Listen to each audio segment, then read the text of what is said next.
और एक बार प्रभु यीशु मसीह के नाम से मेरा प्यार भरा सलाम। मैं प्रभु को धन्यवाद करता हूं और एक मौका प्रभु ने हमें दिया ताकि हम वचन से सीख सके। इतने दिनों में हम जो सीख रहा था वो प्रथम रूप ये सीख रहा था कि उद्धार का टाइप्स क्या क्या है। उद्धार को दिखाने के लिए पुराना नियम में कई चित्र, कई छाया हमें मिलता है। उसमें से कुछ छायाओं को हम देख रहे थे और उसके द्वारा हमें काफी अंदाजा इस उद्धार के संबंध में मिला है। और आज से हम जो है उद्धार के संबंधित बाइबल में इस्तेमाल करने वाले ऐसे शब्दों के ऊपर ध्यान देने जा रहे हैं जो आम तौर से लोग इस्तेमाल नहीं करते या करते हैं तो भी उनका मतलब अलग रहता है और बाइबल का मतलब अलग रहता है। मतलब दोनों शब्द एक ही इस्तेमाल करते हैं लेकिन वो जो सोचते हैं वो नहीं है बाइबल जो सोचते हैं। और उसका वजह से विश्वासी भी इन शब्दों को जब इस्तेमाल करते हैं सही समझ के साथ नहीं इस्तेमाल करते, थोड़ा बहुत आगे पीछे उनकी भावनाओं में समझ में हो जाता है। तो आइए हम उस लिस्ट को सबसे पहले देखेंगे और उसके बाद आगे बढ़ेंगे।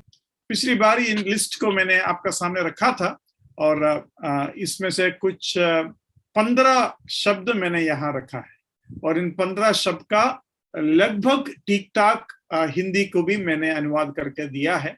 और जो YouTube द्वारा दोबारा देख लेंगे उनको ये आराम से देखने का टाइम मिल जाएगा। आप पॉज कर सकते हैं और एक एक कर उसको देख सकते हैं। इसलिए लिखने का कष्ट करने की जरूरत नहीं है। अगर करना है तो बाद में आप आराम से कर सकते हैं।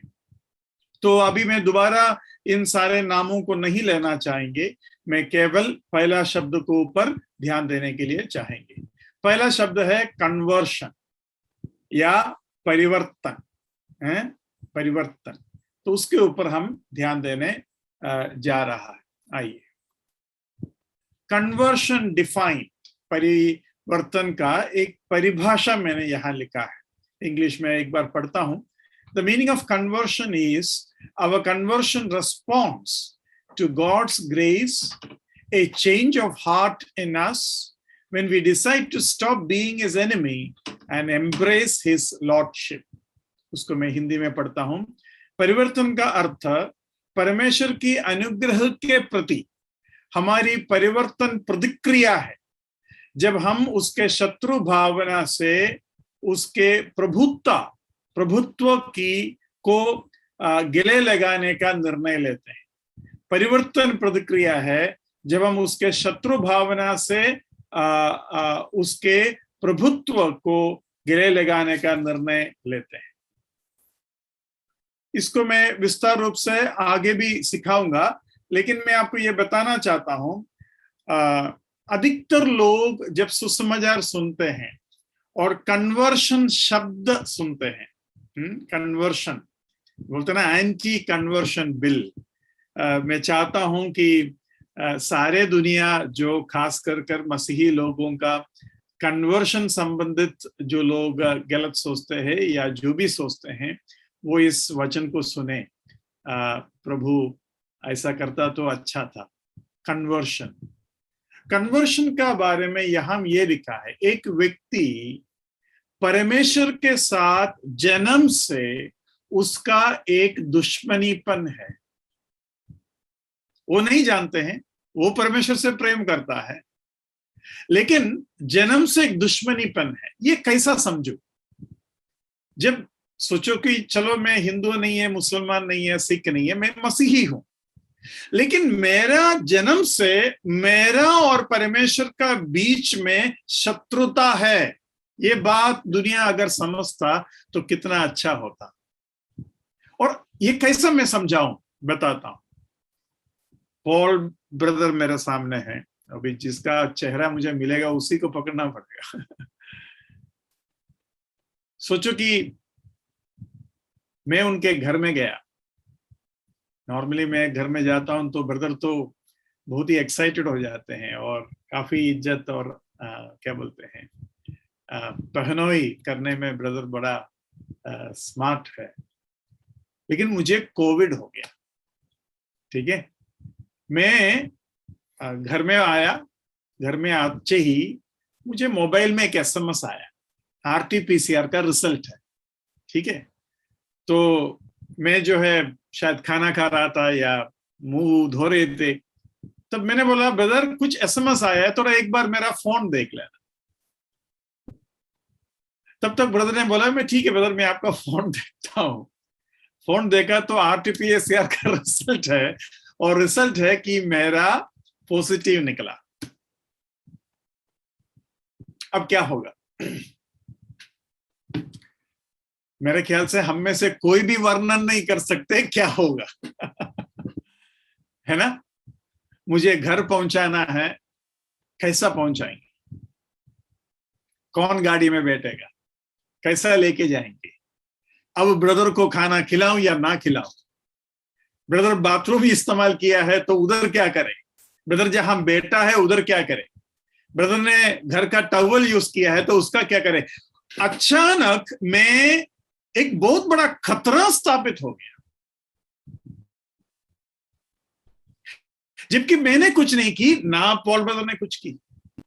वैसे ही होता है एक बच्चा का जन्म और परमेश्वर का बीच का रिश्ता।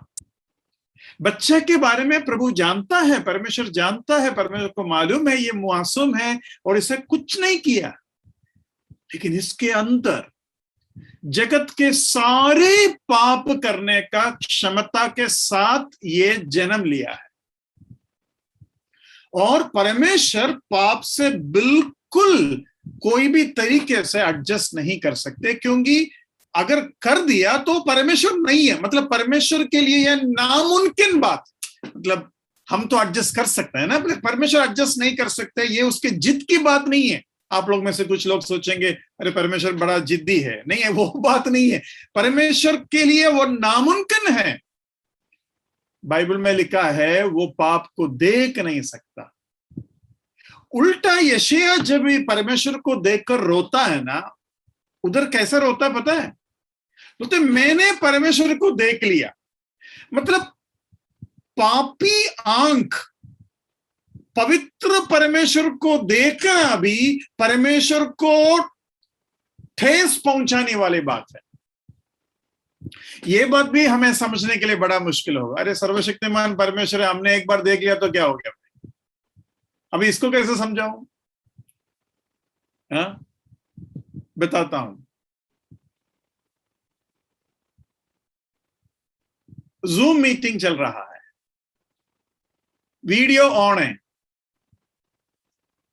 और सोचो 8, 9, 10 साल का एक लड़का या लड़की बाथरूम से उतर कर आए, ठीक से कपड़ा नहीं पहना हुआ था, वो अपना रूम में आ रहे थे, लेकिन ये नहीं पता कि पापा या मम्मी जो है वीडियो ऑन करके रखा है, और तुरंत वो आया और वीडियो के सामने ही कपड़ा बदलकर अच्छा कपड़ा पहन लिया। बाद में पता चला कि ये जूम मीटिंग में चला गया। कैसा लगेगा उनको? शर्म आएगा उसको। बहुत केवल शर्म नहीं, बहुत दुख होगा, बहुत रोएंगे, बहुत घबराएंगे, बहुत दुखी होगा। क्योंकि लेकिन मैं आपसे पूछूं, उस लड़का से या उस लड़की से, 10 साल का बच्चे, मैंने कहा उसको पूछे क्या हो गया, बताओ क्या हो गया? किसी ने देख लिया तो क्या हो गया? अभी कैसा समझाओ क्या हो गया? तो कुछ इस तरीके, ये तो मैं एक छोटा सा एग्जाम्पल दिया, मैं और क्या बता सकता हूं कि परमेश्वर को पापी मनुष्य देखा। अभी पापा मम्मी तो देखता है, लेकिन पराया आदमी देखने से आपको प्रॉब्लम है। वैसे ही पापी मनुष्य परमेश्वर को देखा। हम एक दिन परमेश्वर को देखने वाला है, और तब हम पवित्र होंगे। उधर लिखा है, पहला यूहन्ना में लिखा है, हम उनको आमने सामने देखेंगे क्योंकि हम उनके जैसे होंगे। मतलब वो दोनों को मिलाकर बोलते हैं। पापा मम्मी अगर मुझे देख लिया तो कोई प्रॉब्लम नहीं। वैसे ही यहां परमेश्वर कहता है मेरा बेटा मेरा जैसा होने के बाद मुझे देखना अच्छा है, लेकिन मेरा बेटा बनने के पहले पापी के आंखों के नजरिया से मुझे कभी ना देखे। इससे ज्यादा समझाना मुश्किल है, समझा सकता हूं लेकिन हमारा एक सीमा होता है समझाने का। तो मैं आपको यह बता दूं कि कन्वर्शन में परमेश्वर के साथ जो दुश्मनीपन है उधर से हम मोड़ रहा है और परमेश्वर की तरफ दोस्ती के हाथ बढ़ा रहा। अभी उस परिभाषा को दोबारा हम पढ़ेंगे, उस परिभाषा को, इस बात को मन में रखते हुए पढ़ेंगे। मैं जो पापी है, जन्म से परमेश्वर के सामने खतरा जैसा पॉल ब्रदर के सामने जॉर्ज मैथ्यू कोविड पॉजिटिव जैसा होता है, कुछ इस तरीके से समझाने के लिए बोल रहा हूं। तो हम देखते हैं परिभाषा क्या बोलते हैं। परिवर्तन का अर्थ परमेश्वर के अनुग्रह के प्रति हमारी परिवर्तन प्रतिक्रिया है जब हम उसके शत्रु भावना से उसके प्रभुत्व को गले लगाने का निर्णय लेते हैं। तो उस कन्वर्शन में क्या है? शत्रु भावना, परमेश्वर से दूर, परमेश्वर नहीं चाहिए, परमेश्वर होना ही ठीक नहीं है। तो परमेश्वर नहीं होगा तो अच्छा होता है। नास्तिक लोग यही तो चाहते हैं। नास्तिक लोग चाहते हैं कि परमेश्वर ना हो। मैंने एक कहानी सुना है, कहानी मतलब असली चीज है, द केस फॉर क्राइस्ट बोलकर एक पुस्तक है। आप में से किसी को अगर वो खरीदने के लिए मिलेगा तो खरीद लेना, अवेलेबल है, मॉडर्न बुक है, केस फॉर क्राइस्ट, इंग्लिश पुस्तक है। तो उसमें क्या हुआ, एक औरत वो प्रभु की तरफ ज्यादा खींच रहे थे और प्रभु की तरफ आ रहा था, भक्ति के रास्ते में चल रहे थे। तो ये बात उसके पति ने ध्यान दिया कि इन दिनों में मेरी पत्नी जो है ज्यादा ही मीटिंग में जाने लगे, और फॉरेन की बात है, तो पहले जाते नहीं थे, अभी आजकल इन दिनों में पत्नी के अंदर वो रुचि दिखाई दे रहा है। तो ये जो आदमी था वो एक्चुअली एक जर्नलिस्ट था। तो उसने सोचा मैं एक काम करता हूं, अच्छे तरीके से इसका एक पढ़ाई करूंगा, एक जर्नल लिखूंगा, पूरा रिपोर्ट लिख देंगे और मेरा पत्नी को मैं वापस लाऊंगा, उसको समझा देंगे ये सब धोखा है। और ये आदमी जो है सबसे पहले बाइबल, आर्कियोलॉजी, हिस्ट्री, प्रोफेसी, ये सारी चीजों के ऊपर जो मास्टर्स होता है, जो टॉप क्लास, दुनिया के सबसे टॉप क्लास जो पढ़े लिखे प्रभु के भक्त विश्वासी लोग जो होता है, उनके पास एक एक करके गया। बड़े बड़े सबसे उसमें कहते जिसको हम माहिर बोल सकते हैं, और उसको जाकर प्रश्न पूछा, आप ऐसा कैसे बोल सकते, तो उत्तर देंगे, तक उत्तर देगा 1 2 3 4। आर्कियोलॉजी मतलब पुराने जो इतिहास के जो चीजें मिलता है, जैसे कि दाऊद का रथ मिल गया, दाऊद का तलवार मिल गया, गोलियात का तलवार मिल गया, फिर फरवोन का मिस्र देश का रथ का चक्र मिल गया, इस तरीके की चीजें। आर्कियोलॉजी मतलब पृथ्वी के अंदर जो डूब गए थे या क्या बोलते हैं जमीन के अंदर चले गए, तो उसको सब निकाल कर सबूतों को लेके आने वाले लोग होता है। एक एक कर उसको सबूत मिलता जा रहा है, सबूत मिलता जा रहा है, और सबूतों का भंडार मिलता जा रहा है। एक दिन पत्नी ने ध्यान दिया, ये आजकल बड़ा बेचैन चल रहा है, बेचैन होकर चल रहा है। लेकिन पत्नी को समझ में नहीं आ रहा है कि बेचैन क्यों हो रहा है इन दिनों में, बहुत टेंशन में है मेरा पति। ये जर्नल और लिख रहा था कर पत्नी को नहीं पता, वो 1 हफ्ता के लिए गायब हो जाएंगे, कोई भक्त का घर में जाएंगे, वो भक्त का घर अच्छा सा चाय वाय पिलाकर सुसमाचार सुनाएगा, आर्कियोलॉजी सुनाएगा, प्रोफेसी सुनाएगा, बाइबल के पूरे सबूतें दे देंगे, और ये बाकी वापस आते हैं परेशान होकर। पत्नी सोच रहे कि काम के सिलसिले में जाते होंगे। एक दिन वो रूम के अंदर दरवाजा और दीवार को मारने लगे, तो पत्नी भागा अंदर आई, बोला क्या हो गया? तो धीरे से बताया, मैं परमेश्वर नहीं हूं कर सबूत बनाने के लिए निकला, लेकिन परमेश्वर है, ये प्रॉब्लम है मेरा। देखो, अचानक आपका मालिक है कर जब आपको समझ में आता है, अचानक आपका जीवन का स्रोत जिंदा है, आपको देख रहा है, आपसे हिसाब मांगेगा, उसके पास आपको जाना पड़ेगा। ये बात जब समझ में आता है, और वो सर्वशक्तिमान है और वो सारी चीज के हक रखते हैं, परमेश्वर है, जब आपको समझ में आता है कि जो नहीं था कर कर मैंने सोचा वो है, पागल हो रहा था। और वो पुस्तक उसने लिखा, बहुत सुंदर पुस्तक है, the case for Christ, the case for Christ. इस तरीके के और भी पुस्तक उसने उसके बाद लिखा है। आज एक बहुत अच्छा विश्वासी है वो। इस तरीके से सबूतों को उल्टा, मतलब विरोध में सबूत निकालने के लिए कई लोग जाकर उद्धार पाकर आए हैं, ऐसे कई लोग हैं। लेकिन ये मैं एक आदमी के बारे में बताया। मैं ये बता रहा था कि अचानक परमेश्वर का उपस्थिति मनुष्य नहीं चाहता। मनुष्य चाहता है परमेश्वर ना हो, मैं बंदर से बना हूं तो मैं आजाद हूं। I am a product of chance. Luckily मैं बन गया, लकीली बन गया। जैसे कि एक वॉच का पार्ट्स निकालो, एक डब्बे के अंदर डालो, और वॉच का उस पूरा पार्ट्स उसमें अंदर है, और डब्बा को हिलाओ, 10,000 बार हिलाओ, 10,000 करोड़ बार हिलाओ, और हर बार खोल के देखना। एक बार जब खोल के देखा तो पूरा वॉच एकदम सही बैठ गया और काम करने लगे। ऐसा लक है वो, ऐसा हो सकता है? कितना करोड़ बार हिलाने से वॉच पूरा अपने आप पार्ट्स पूरा जो है सही बैठ जाएगा और वॉच बन जाएंगे, और मेड इन इंडिया भी लिख देगा उसमें। ऐसा हो सकता है? उससे करोड़ों बार मुश्किल है ये दुनिया बनाना, ये सूरज, ये चंद्रमा, ये मनुष्य को बनाना, मनुष्य के एक एक अंगों को बनाना। मैं किडनी के ऊपर पढ़ाई करने वाला एक आदमी को मिला, तो उनसे पूछा कि आप अभी तक किडनी का पढ़ाई खत्म नहीं हुआ क्या?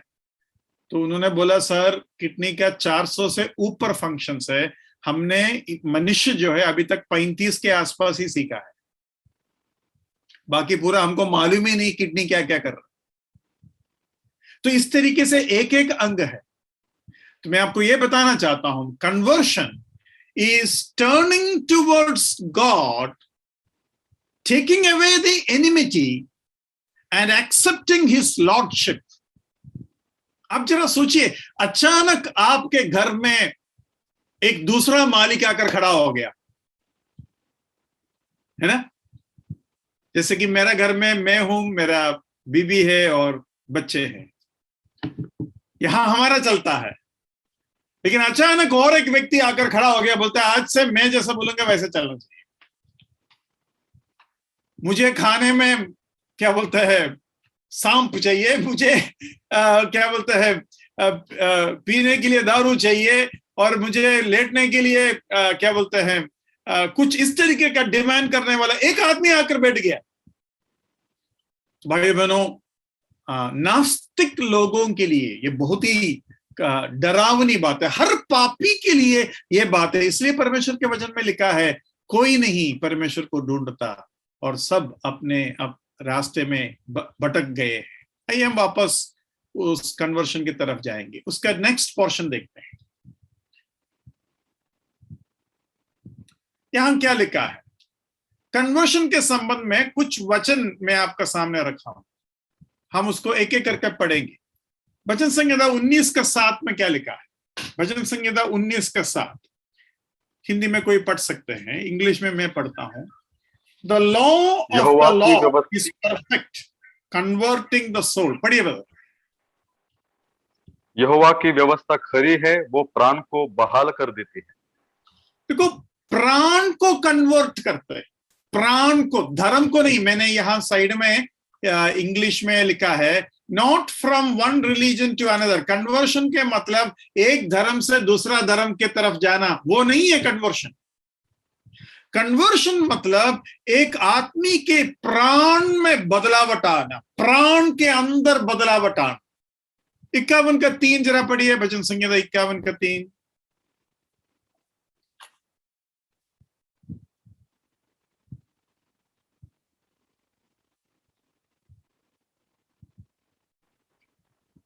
मैं तो अपने अपराधों को जानता हूं और मेरा पाप निरंतर मेरी दृष्टि में रहता है। हाँ, आगे। वचन 4, मैंने केवल तेरे ही विरुद्ध पाप किया और जो तेरी दृष्टि में बुरा है वही किया है, ताकि तू बोलने में धर्मी माफ करना है, 51 का 13 पढ़ रहे हैं आप या? आपने 3 बोला, मैं 13 पढ़ता हूं। तब मैं हाँ, 13 अपराधियों को पढ़िए। तेरा मार्ग सिखाऊंगा और पापी तेरी ओर फिरेंगे। तेरी ओर फिरेंगे, वो जो फिरना है ना, उसको बोलते हैं कन्वर्शन।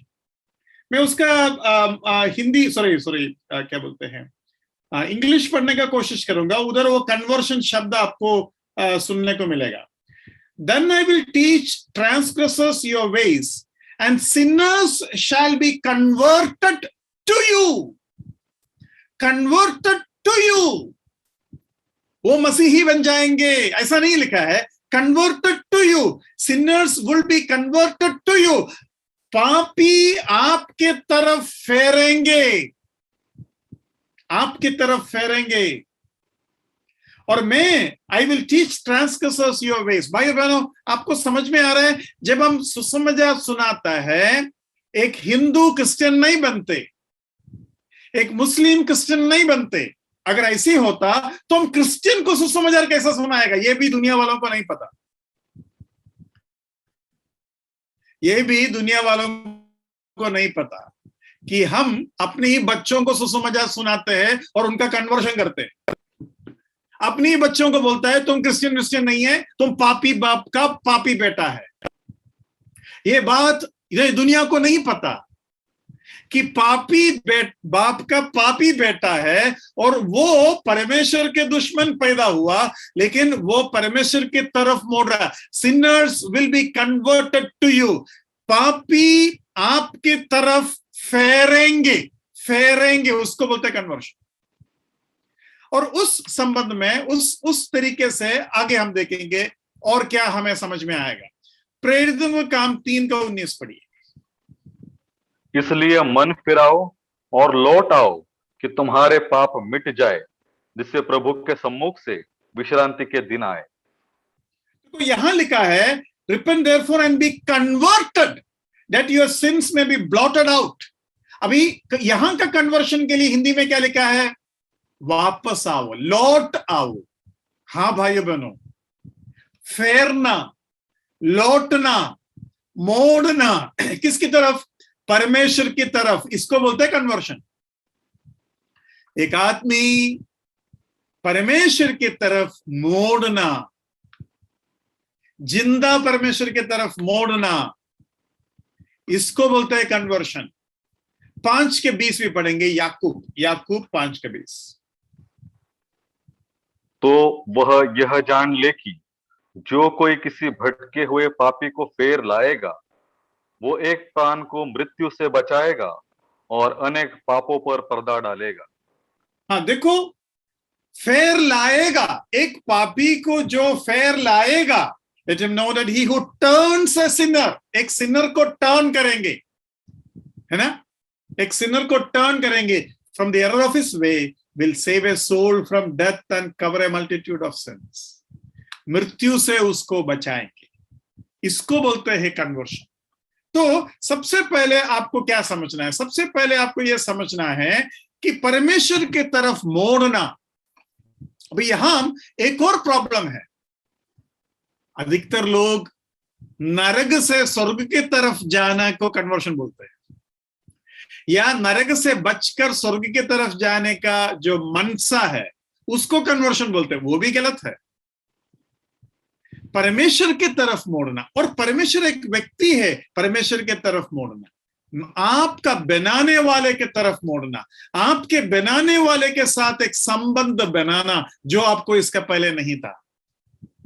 मुझे सुनने वाले में से, आप में से कोई भी अगर इन बातों में कई गलतफहमी है, प्रभु के तरफ मोड़ना और अपने पाप को कबूल करना। अभी यहां एक प्रॉब्लम है, कौन सा पाप कबूल करें उसके बारे में मैं आपको आगे सिखाएंगे, लेकिन जो स्लाइड है उसी के क्रम में हम आगे बढ़ेंगे।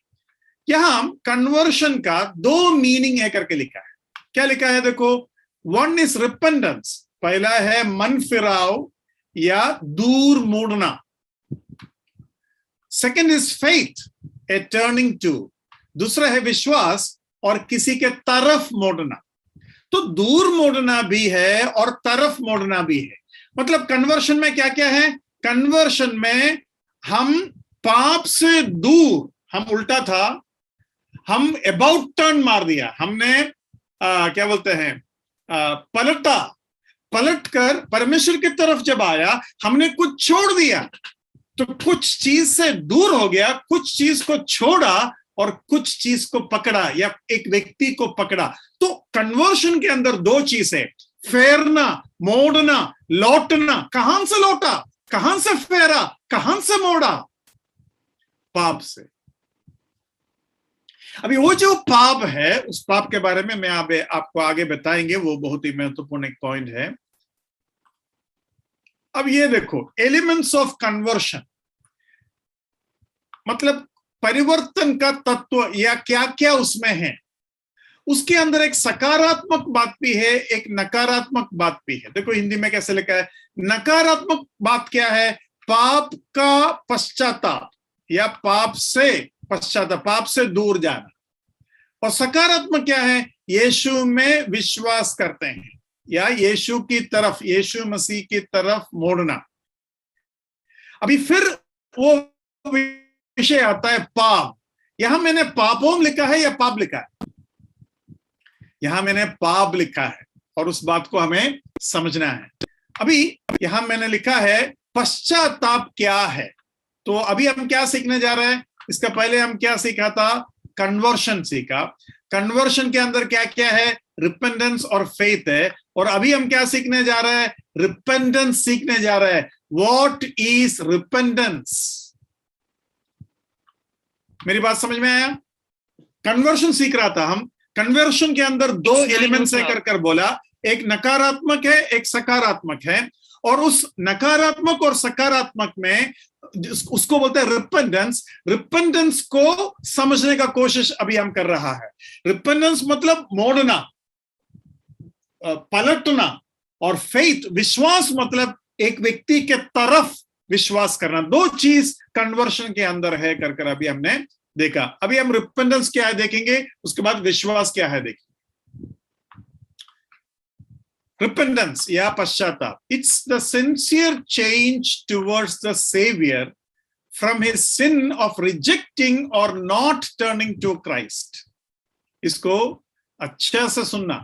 A sincere change towards the Savior, उद्धारकर्ता की तरफ। यह अपने पाप से तारणहार या उद्धारकर्ता के प्रति गंभीरता से मोड़ना है। और यहां लिखा है, प्लीज नोट द सिंगुलर, कृपया ध्यान दे, पाप एक वचन लिखा है, एक वचन में लिखा है। अभी ये क्या प्रॉब्लम है? एक वचन क्यों लिखा है? sin, God's primary interest is not in sins which he surely hates, but sinners sin which hates God. परमेश्वर की प्राथमिक लक्ष्य पापों से नहीं है जिसे वह निश्चित रूप से नफरत करता है, लेकिन पापी का जो परमेश्वर के प्रति नफरत है, उस पाप को परमेश्वर का प्रॉब्लम है।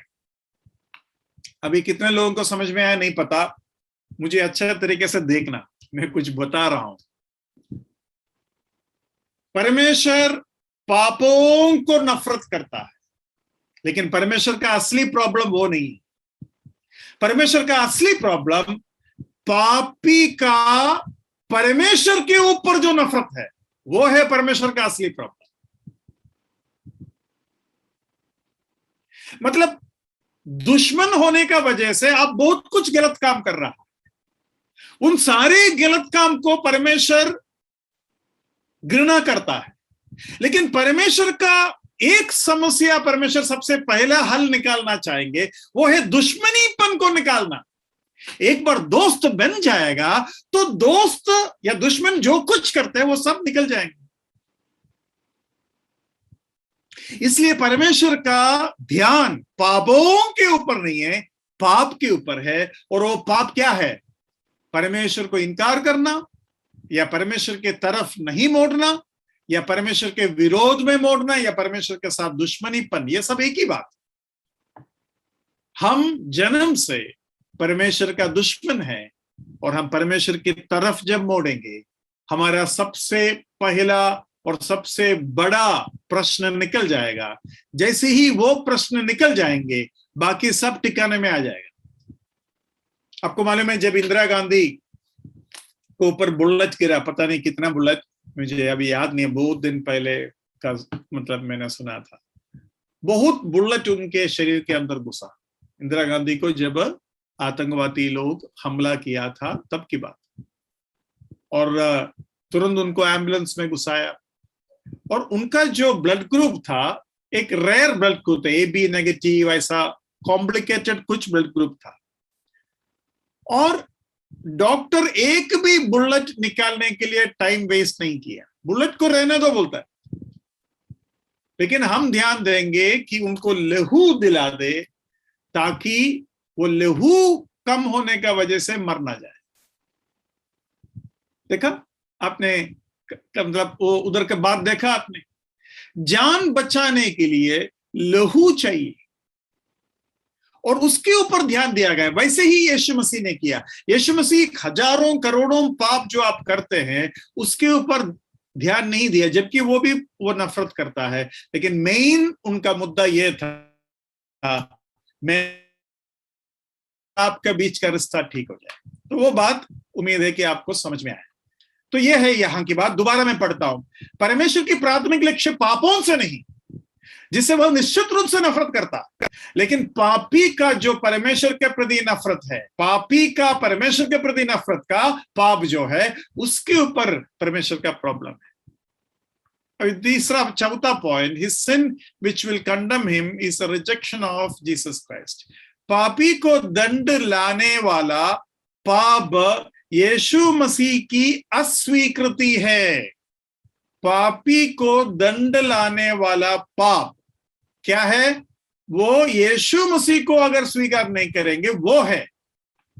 अभी इस बात को भी आपको समझना जरूरी है,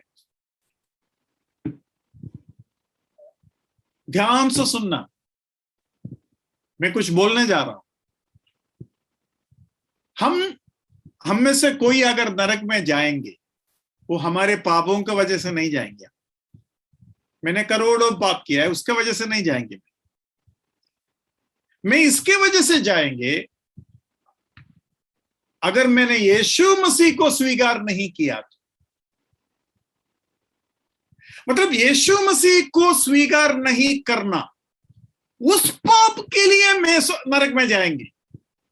वो है नरक में लेके जाने वाला पाप, क्योंकि बाकी सारे पापों का हल यीशु मसीह क्रूस पर निकाल चुका है। ये पाप जो है तब निकलेंगे जब मैं यीशु मसीह को स्वीकार करेगा और यीशु मसीह के माफी को स्वीकार करेगा। मैंने इसका पहले भी आपको बताया था, एक खूनी था और कोर्ट ने जो है उनको क्या बोलते हैं, फांसी चढ़ाने के लिए सजा सुनाए। और उसने क्या किया, बहुत ही अच्छा आदमी था, मतलब एक माहौल ऐसा पैदा हुआ कि अचानक उसको खून करना पड़ा। तो उसने उनको सारे लोग बोला कि आप जो है प्रेसिडेंट को लिखो, ताकि वो प्रेसिडेंट जो है आपको फांसी को उम्र कैद में बदल सकते हैं, मतलब मरने से आप बच जाएगा। तो प्रेसिडेंट को लिखा, 1 दिन हो गया, 2 दिन हो गया, 3 दिन हो गया, काफी दिन निकल गए और फांसी चढ़ाने का दिन आ गया। प्रेसिडेंट से कोई आंसर नहीं आया। तो उस दिन सुबह 3 बजे 4 बजे कुछ उनका फांसी चढ़ाने का टाइम है। काफी टेंशन में है, काफी निराशा में है, काफी दुखी है। तब सोचो कि 4 बजे फांसी चढ़ाने का टाइम है। तब 3:55 में एक आदमी आकर खटखटाया और कहा, आपको किसी ने एक चिट्ठी भेजा है और आपके नाम से हैं, आप पढ़कर आगे जा सकते हैं। मतलब 4 बजे आपको आपका फांसी चढ़ाना है, आप 3:55 में ये चिट्ठी मिला है, तो आप उसको पढ़ लीजिए, उसके बाद आप जा सकते हैं। तो इन्होंने क्या बोला मालूम है? मुझे नहीं चाहिए, मुझे नहीं पढ़ना। इनकार कर दिया। वो किसका चिट्ठी था? वो प्रेसिडेंट का माफी का चिट्ठी था।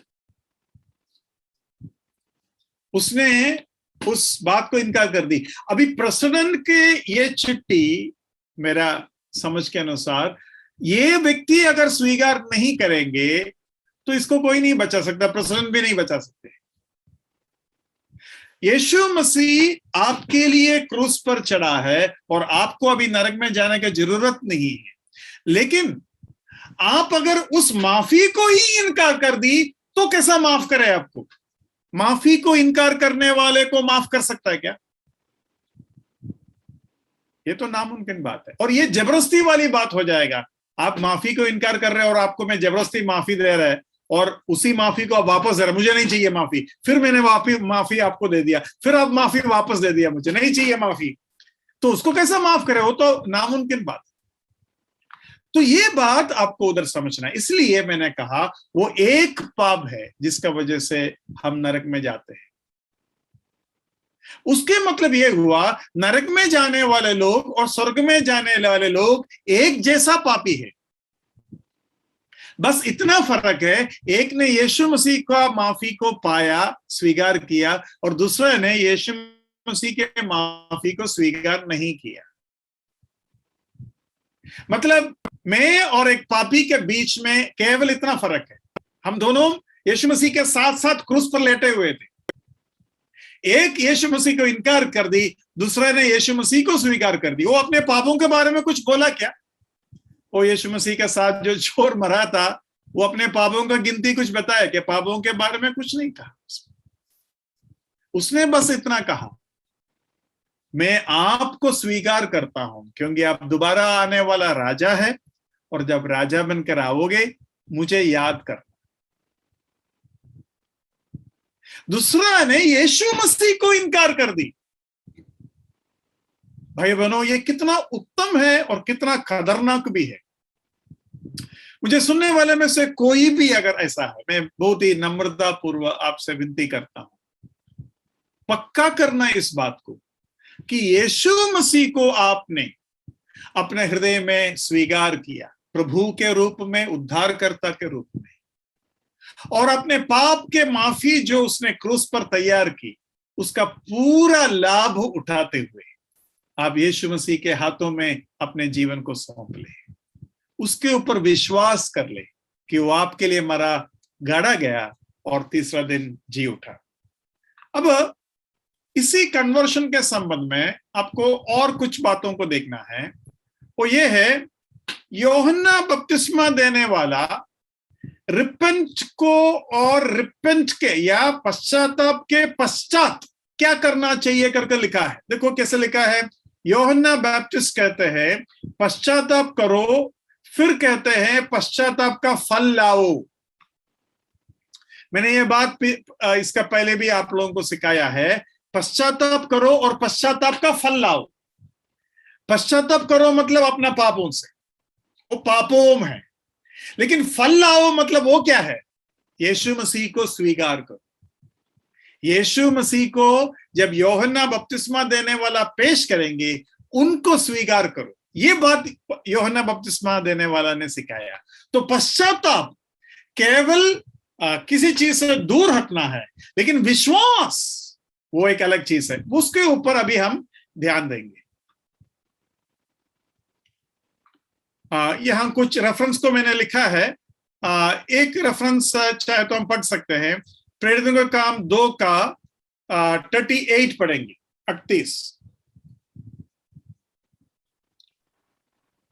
Acts 2:38। पतरस ने उससे कहा, मन फिराओ और तुम में से हर एक अपने अपने पापों की क्षमा के लिए यीशु मसीह के नाम से बपतिस्मा लो। उधर मन फिराओ और यीशु मसीह को स्वीकार करो, उस रूप से लेना और उचित रहेगा। मतलब उधर जो बपतिस्मा बताया है, मतलब स्वीकार करो, यीशु मसीह को स्वीकार करो। बपतिस्मा का एक अलग मतलब से पतरस ने उधर बताया, मन फिराओ और यीशु मसीह को स्वीकार करो। स्वीकार करने का एक बाहरी प्रकटीकरण है बपतिस्मा, इसलिए उस तरीके से उसको बोला कर हम देख सकते हैं। तो repent and let every one of you be baptized in the name of Jesus Christ for the remission of sins. तो वो बात हमें उधर समझ में आता है। ठीक है, हम आगे बढ़ेंगे। What repentance is not, मतलब पश्चाताप क्या नहीं है। It's not reformation, यह केवल एक सुधार नहीं, ये केवल एक सुधार नहीं। आपको क्या समझ में आया? ये केवल एक सुधार नहीं, उसका मतलब क्या है? रिपेंटेंस केवल एक सुधार नहीं, उसका मतलब क्या है? उसका मतलब यह है कि रिपेंटेंस में आप मोड़ रहा है। ये मोड़ना मतलब पाप से दूर होकर प्रभु की तरफ आप आ रहा है, वो केवल एक सुधार नहीं। सुधार मतलब हम सब काफी सुधार ला सकते हैं हमारे जीवन में। 100 बीड़ी पीता था, अभी एक ही बीड़ी पीता हूं, सुधार है। 100 गाली देता था, अभी एक ही गाली देता, सुधार है। बहुत पाप करता था, अभी बहुत कम पाप कर रहा है। मैं आपसे एक चीज पूछूं, आप बीड़ी नहीं पीता होगा, सिगरेट नहीं पीता होगा, शायद गाली भी नहीं देते होंगे, लेकिन बहुत सारे पाप करने वाले आप अभी बहुत कम पाप करते होंगे। इतना ही हम कर सकते हैं। 100% बिना पाप का कोई जी पाएंगे? तो हम सुधारने से उद्धार नहीं होगा। और पूरा दुनिया और पूरा धर्म सुधार सिखाता है। सुधार या सुधरो बोलते हैं ना, सुधर जा। धर्म सुधार सिखाता है, लेकिन बाइबल सुधार नहीं सिखाता, बाइबल उद्धार सिखाता है। बाइबल उद्धारकर्ता को दिखाता है, और उद्धार को पावो, उद्धारकर्ता को पावो, तारण देने वाला व्यक्ति को पावो कर कहता है। तो वो चीज हमें समझ में आना जरूरी है। तो सबसे पहले मैंने बताया वो केवल सुधार नहीं, क्या पश्चाताप नहीं है। हम क्या सीख रहे हैं? क्या पश्चाताप नहीं है, मतलब गलतफहमी को दूर हटाने की कोशिश कर रहे हैं। ये केवल बुरा लगना नहीं, फल से दुख लेकिन जड़ से नहीं। मतलब इंग्लिश में लिखा है, it's not remorse, regretting the fruit and not the root. अब ये आपको थोड़ा सा समझाना पड़ेगा लगता है। मतलब कुछ लोगों को बुरा लगा, अरे यार मैंने यीशु मसीह को धोखा दिया। यूदा ने कहा मैंने यीशु मसीह को धोखा दिया, नहीं देना था। ये भी नहीं है रिपेंटेंस। मतलब वो है बुरा लगना, अरे पकड़ा गया या कुछ बुरा हो गया तो बुरा लगा, तो कुछ लोग सोचते हैं ये है उद्धार। हम ब्रदर मेरा उद्धार हो गया, क्यों? क्योंकि अभी मुझे पाप से बहुत बुरा लगता है। मैं बहुत कुछ पाप किया था ब्रदर, अभी मैं सुधर गया, मैं मन फिरा रहा हूं, मुझे बहुत बुरा लग रहा है। केवल बुरा लगना नहीं है, तो केवल सुधार नहीं है, केवल बुरा लगना नहीं है। एक और एग्जाम्पल मैं आपको देता हूं। ईसो जो याकूब का भाई है, ईसो हाँ, ईसो को बहुत बुरा लगा जब आशीष याकूब को मिला, है ना? लेकिन ईसो सुधरा क्या? मतलब उद्धार पाया क्या? यहूदा को धोखा देने के बाद बहुत बुरा लगा। आप में से कितने लोग आपने देखा है, जैसे ही पुलिस चोर को पकड़ता है, चोर को बहुत बुरा लगता है, सर माफ करो, नहीं पकड़ा तो, है ना? तो वो जो चीज है उससे कोई फायदा नहीं। लेकिन कुछ लोगों को वो भी नहीं है। आपने इंग्लिश पेपर जो पढ़ेंगे, जो भी पढ़ते हैं, वो ये रिमोर्स शब्द को काफी यूज करते हैं। कोर्ट कब यूज करते हैं?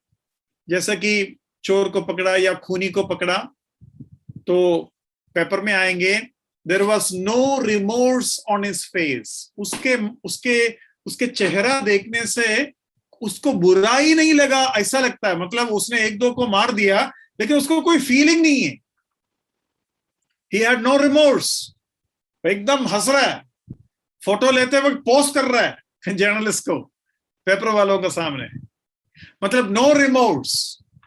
तो रिमोर्स होना जरूरी है, अच्छी बात है, लेकिन वो नहीं है उद्धार, वो नहीं है परमेश्वर के वचन के पश्चात आप जो बोलते हैं।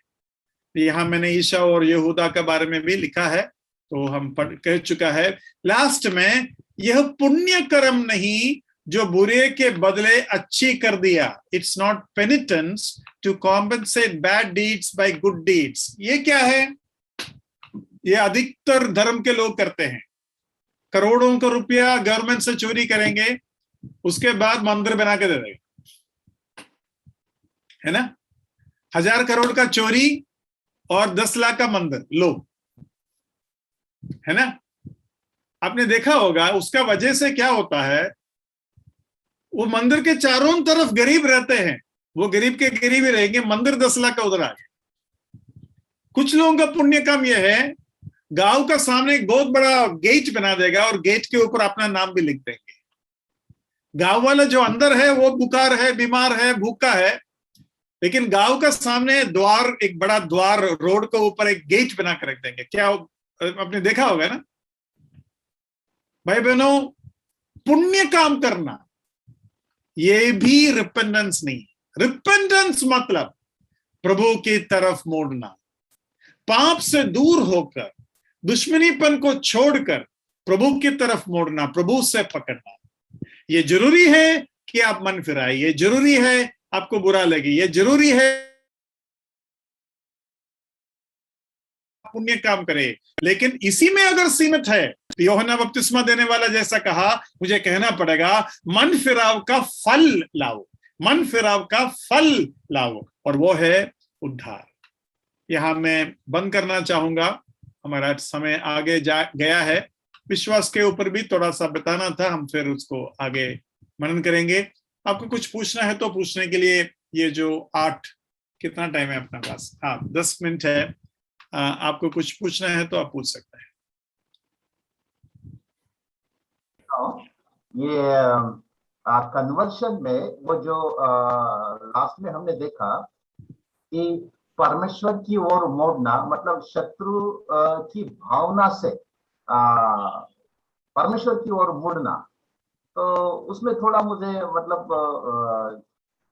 मेरा अंडरस्टैंडिंग ऐसा है कि परमेश्वर की ओर अगर मुड़ना है तो परमेश्वर की मतलब वो शत्रुता की भावना वो जाना चाहिए, बल्कि शत्रुता की भावना के साथ परमेश्वर की ओर कैसे मुड़ सकते हैं? हाँ, देखो, परमेश्वर की तरफ मोड़ना मतलब शत्रुता का भावना जाना है। परमेश्वर की तरफ मोड़ना मतलब मुझे थोड़ी कहीं जाकर अबाउट टर्न मारना है। उधर का अबाउट टर्न मन का ही है। मन के अंदर, प्राण के अंदर पापी मनुष्य पलट रहा है प्रभु की तरफ। मन के अंदर जो पलट हो रहा है उसी को बोलता है मन फिराव, या क्या बोलते हैं, कन्वर्शन। तो शत्रुता की भावना को निकलना ही दोस्ती का भावना बनाना है, और उसी को बोलता है कन्वर्शन। अभी मैं जब पलटना बोला या मोड़ना बोला, बिना उसका मोड़ना, ये फिजिकल मोड़ना थोड़ी है। जैसे कि एक बच्चा कुछ शरारती कर रहा, तो पापा ने बोला तुम अभी चुपचाप बैठ जाओ, तो बैठ नहीं रहा, खड़ा है, तो उसको 1-2 मारा तो भी वो बैठा नहीं। तो पापा ने क्या किया, भारी पप्पा था, वो जबरदस्ती कंधे के ऊपर हाथ लगकर दबाकर उसको बिठा दिया। तो मालूम है बेटा ने क्या बोला, मैं बाहर बैठा हूं लेकिन अंदर खड़ा हूं। मतलब शारीरिक तौर से मैं बैठ गया लेकिन मेरा मन के अंदर मैं खड़ा हूं। तो हम परमेश्वर के सामने शारीरिक तौर से कुछ भी नहीं कर रहा है ना। पहले ये मनुष्य परमेश्वर की जो बातों में रुचि रखता था, लेकिन उसका असली मोड़ना दिल के अंदर होता है, और उस मोड़ने में कई चीजें आती, जैसे कि विश्वास के बारे में हमने अभी तक देखा नहीं, उसका एक एक स्टेप पे आ रहा। विश्वास के अंदर क्या क्या है, विश्वास मतलब क्या क्या विश्वास है उसमें। एक ये है वो यीशु मसीह जिसने मेरे लिए क्रूस पर मरा, गाड़ा गया, तीसरे दिन जी उठा। वो यीशु मसीह जो मेरा बनाने वाला है, वो यीशु मसीह जो मेरा न्याय करने वाला है, वो यीशु मसीह जो मेरा साथ दुल्हा और दुल्हन का रिश्ता है, उस यीशु मसीह के ऊपर मेरा विश्वास है। अभी परमेश्वर के ऊपर विश्वास मतलब कुछ भी हो सकता है ना। कुछ लोगों को यूनिवर्सल क्राइस्ट भी है। यूनिवर्सल क्राइस्ट मतलब एक अलग मीनिंग से वो बताते हैं। वो ये बताते हैं मेरा मसीह जो है ये पत्थर है, मेरा मसीह जो है फलाना फलाना है, मेरा मसीह जो है वो भी है ये भी है। ऐसे एक औरत थी, तो उसको ऊपर एक आदमी को शक आया। जब शक आया, उसको आकर उसके मुंह पर पूछा, आप बेथलेहम में जन्म लेने वाला, गोलगोता में मरने वाला, गाड़ा जाकर तीसरा दिन जी उठने वाला प्रभु यीशु मसीह के बारे में मसीह मसीह कर बोलते हैं या और कोई बोलते हैं? क्या आप गोलगोता में नसरत का यीशु मसीह को मानते हैं? ऐसा पूछा। तब वो औरत कही, मैं केवल मसीह को मानता हूं, वही नसरत वरसरत का मसीह को मैं नहीं जानता। मतलब किसी ने पत्थर को परमेश्वर बोल दिया, किसी ने जानवर को परमेश्वर बोल दिया, और परमेश्वर की तरफ मोड़ो कर मैं जब बोलता हूं तो उसमें एक पता होना चाहिए, कौन है परमेश्वर, क्या किया परमेश्वर ने, आप किस आधार पर उसके पास जाते हैं, क्या क्या चीज आप विश्वास करते हैं। वो विश्वास के ऊपर जब हम जाएंगे तब वो बातों को हम सीखेंगे। तो आपके बात को उस रूप से समझने का तो अच्छा रहेगा। बहुत अच्छा प्रश्न पूछा आपने, और ये बात स्पष्ट करना भी जरूरी था। Thank you brother. Thank you brother. और कुछ ब्रदर? ये जो सिन और सिंस के बारे में बताए थे, उसके वो चीज नहीं समझ में आया। या देखो ब्रदर, पाप, अभी एक बच्चा जो आज जन्म लिया, एक दिन का बच्चा, उसके अंदर पाप है क्या? हाँ है। उसके अंदर पाप के गुण है, सारे पाप करने का क्षमता उसके अंदर है।